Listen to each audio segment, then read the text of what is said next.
एक पार्लिमानी जमहूरी माशरे के अंदर पार्लिमान तमाम इदारों की माँ समझा जाता है, मदर ऑफ़ ऑल इंस्टीट्यूशंस।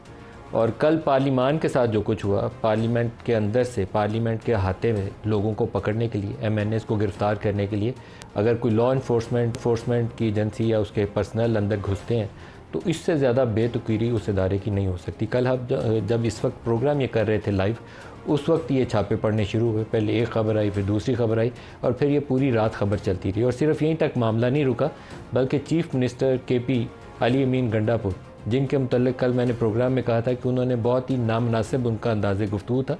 मैंने उनकी मज़म्मत की, जो कुछ उन्होंने मीडिया के मुतल्लिक़ कहा वो काबिल एतराज़ गुफ्तगू थी। जो कुछ उन्होंने ख़वातीन के लिए, कुछ एंकर्स के लिए कमेंट किए वो काबिल एतराज़ था। लेकिन एक elected chief minister of A province अगर 8 घंटे के लिए फेडरल कैपिटल से लापता हो जाए, या उसको कहा जाए कि वो जबरी गुमशुदगी है, उसकी पार्टी के बहुत सारे लोग उसको पहले जबरी गुमशुदगी कह रहे थे, तो उसको क्या कहा जाएगा? क्या एक ये डेमोक्रेटिक महज़ब माशरा जो है उसके अंदर ऐसा मुमकिन है कि एक चीफ़ मिनिस्टर फेडरेशन के अंदर आके तो गुम जाए, लापता हो जाए, या उसके घर वाले या उसके पार्टी के लोग कह रहे हो कि हमारा उससे रब्ता नहीं है, और फिर एक बिल्कुल ही अजीबोगरीब तरीके से उनकी बाजियाबी हो और पता चले वो अब KP पहुंच गए और उसके बाद से अभी तक अपनी वो रूनुमाई उन्होंने कैमरा स्क्रीन के ऊपर करवानी है। ये सूरत हाल एक्सेप्टेबल नहीं है और ये सस्टेनेबल भी नहीं है। पाकिस्तान को आगे इस तरीके से नहीं बढ़ाया जा सकता। जो इस वक्त गवर्नमेंट है पाकिस्तान मुस्लिम लीग नवाज़ की, शायद इससे ज़्यादा बड़ा गड़ा उसके लिए नहीं खोदा जा सकता जो कुछ कल पाकिस्तान में हुआ है। ऐसा नहीं होना चाहिए था। अली अमीन के ऊपर तनकीद हमने कल भी की थी, हो सकता है मैं 4 दिन और करता रहता कि उसकी गुफ्तगू ये दुरुस्त नहीं थी, लेकिन आज मुझे अली अमीन के लिए आवाज़ उठानी पड़ेगी कि एक चीफ़ मिनिस्टर को ऐसे डिसअपीयर आप नहीं कर सकते। ये इन्फोर्स डिसअपीयरेंस है। उसको बाद में कहा गया कि ऐसी जगह पर था जहाँ जैमर्स थे और वहाँ सिग्नल्स नहीं आ रहे थे। अब पाकिस्तान में वो मालूम नहीं कि कौन सी ऐसी जगह है जहाँ इवन प्राइम मिनिस्टर का मोबाइल के ऊपर उसका व्हाट्सएप और सिग्नल चल रहा होता है। तो क्या ये मुमकिन है कि एक चीफ़ मिनिस्टर जो है वो एब्सेंट हो और उसका रब्ता ही ना हो और उसका स्टाफ ही सारा टोटली डिस्कनेक्ट हो? पूरी उसकी पार्टी कह रही हो कि हमारा उससे रब्ता नहीं है, और फिर सुबह नमाज के वक्त अचानक वो कहीं से बरामद हो जाए और सारे खामोशी से पीछे हट जाए। ये सस्टेनेबल नहीं है। ये पाकिस्तान के लिए दुरुस्त रास्ता नहीं है। पाकिस्तान के लिए दुरुस्त रास्ता वो होगा जहाँ पाकिस्तान के बड़े आपस में एक दूसरे को इंगेज करें और आगे बढ़ने का रास्ता निकालें। नहीं तो ये टकराव किसी दिन एक ऐसे एक्सीडेंट पे मुंतज होगा जो पाकिस्तान और पाकिस्तानियों के मफाद में नहीं होगा।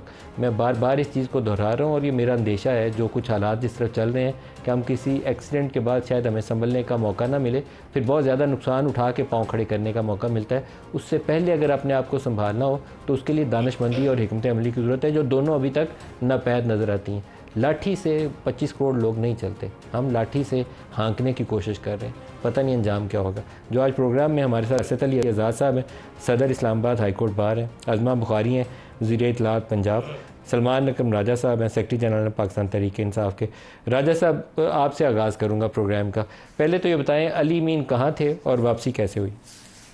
जी देखिए, मेरी तफसीली आज गुफ्तगू हुई है अली अमीन गंडापुर साहब से। उनको मदऊ किया गया था हुकूमती एक इदारे की जानिब से गुफ्तगू करने के लिए लॉ एंड ऑर्डर सिचुएशन पे। अब गुफ्तगू तूल पकड़ गई। कुछ नज़रियात थे दोनों फरीकैन के कि कैसे हमने मामलात को आगे बढ़ाना है लॉ एंड ऑर्डर के हवाले से भी। और मैं आपको बताऊं, शायद हमें इल्म नहीं है कि कितने मखदूश हैं हालात खैबर पख्तूनख्वा के बहुत से इलाकों में। ये अंदाज़ा मुझे आज चीफ मिनिस्टर साहब से तफसीली गुफ्तगू के बाद हुआ। तो वहाँ हालात बिल्कुल ऐसे हैं कि उनके हवाले से तमाम इदारों को बैठकर गुफ्तगू करनी चाहिए। अब ये गुफ्तगू तवालत पकड़ गई और आपका ये कहना भी वजह है कि किसी ऐसी जगह नहीं होनी चाहिए थी जहाँ चीफ मिनिस्टर का बिल्कुल राब्ता कट जाए अपने अमले से, अपनी पार्टी से, लेकिन ये हुआ। लेकिन इसको हम ये नहीं कह सकते कि उनको मबहूस रखा गया या वो अगवा हो गए थे, ऐसा नहीं है।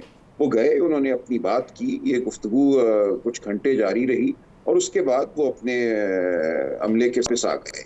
लिहाजा ये मामला एक पुरस्रार रंग पकड़ गया। ये लगना शुरू हो गया कि शायद वो अगवा हो गए हैं, शायद उनको कहीं मबहूस कर दिया गया है। ऐसा नहीं था। ये गुफ्तगू थी एक मखसूस जगह पे जिसने तवालत पकड़ी। लिहाजा मैं ये जो एक तासुर है कि उनके साथ कोई नारवा सलूक किया गया, उसको दूर करना चाहूँगा। कोई नारवा सलूक नहीं हुआ। उन्होंने बिल्कुल वसूख से अपनी बात की और बाज़ मामलात पे आगे किस तरह चलना है, जो ये मामला मखसूस अदारे में जहाँ वो गए, मैं एक वफाकी वज़ीर से अभी पूछा तो उन्होंने कहा कि वो अपनी रजामंदी से गए, किसी ने ज़ोर ज़बरदस्ती उनके साथ नहीं की और उसकी गुफ्तगू के दौरान वो वहाँ मौजूद थे। क्या अली अमीन अपनी मर्ज़ी से रजामंदी से गए और रजामंदी से कोई मसाइल तो नहीं उनको हुए? बिल्कुल ऐसा ही है, अपनी रजामंदी से गए। और देखिए, ये तो मामलात में यही अर्ज कर रहा था, एक सूबे के वजीर आला और तमाम जो हमारी लॉ इन्फोर्समेंट एजेंसीज हैं उनके चलते रहते हैं।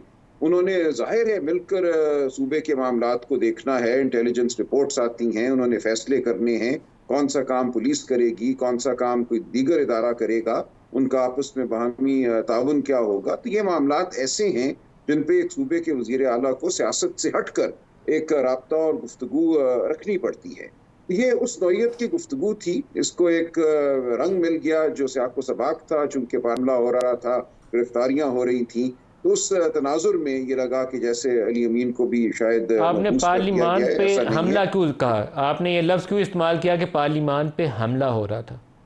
कि बिल्कुल ऐसा ही हुआ ना, ऐसा ही हुआ ना। देखिए, अब ये दो अलहदा बातें हैं। सो अली अमीन गंडापुर साहब की बात को हम एक तरफ रख देते हैं, लेकिन जो हुआ मेरी नज़र में पाकिस्तान की तारीख का एक ये शर्मनाक तरीन वाक़या है।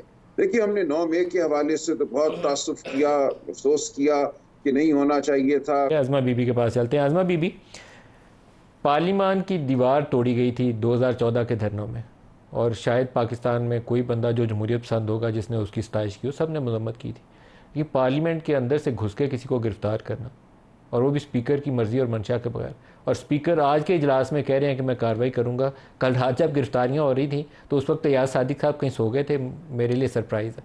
पार्लियामेंट के अंदर जब ऐसी सिचुएशन हो तो प्राइम मिनिस्टर या स्पीकर, उनका ज़िम्मेदारी है कि उस वक्त एक्ट करें। क्यों नहीं किया उस वक्त एक्ट? शुक्रिया मलिक साहब, मैंने आपका जो इंट्रो है वो भी सुना, राजा साहब की बात भी सुनी। आपने जो सवाल किया उसके अंदर ही इसका जवाब मौजूद है।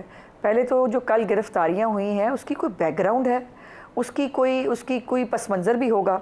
ये गिरफ्तारियां कोई शौकिया तो नहीं करने का किसी को शौक़ आया हुआ था, आखिर ये दंदना ही रहे हैं ना इतने सालों से।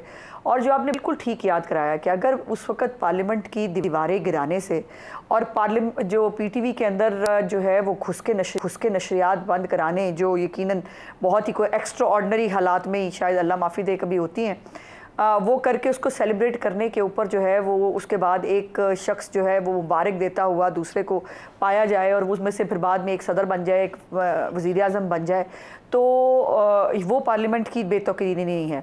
वो भी पार्लियामेंट की बेतौकीरी नहीं है कि जब पार्लियामेंट को गैर आइनी तौर पर गैर आइनी रूलिंग देकर डिज़ोल्व कर दिया जाए और उसके ऊपर फिर सुप्रीम कोर्ट ऑफ पाकिस्तान का लार्जर बेंच एक मोहर भी लगा दे कि ये जो है ये गैर कानूनी काम हुआ था और आर्टिकल 6 लगाया जा सकता है। उसके बाद ये भी गैर कानूनी जो है, गैर जमहूरी जो है वो हुआ कि पंजाब असम्बली के अंदर बाकायदा अपने गुजरात के गुंडे बुलाकर MPs पे हमला कराया जाए, डिप्टी स्पीकर को मारा जाए, और ये इन तमाम जो मैं वाक़यात आपको बता रही हूँ जी।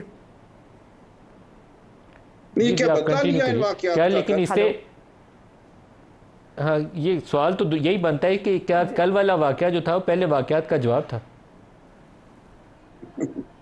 जी नहीं, मैं अगर बात पूरी कर सकूं, मैं किसी की बात में इंटरप्ट नहीं करती। जी तो मुझे भी हक है। ये जो एक ये है ना कि बस जो मैंने कह दिया बस वो ठीक है, उसके बाद कोई और वो नहीं कर सकता, ये नामुनासिब रवैया है।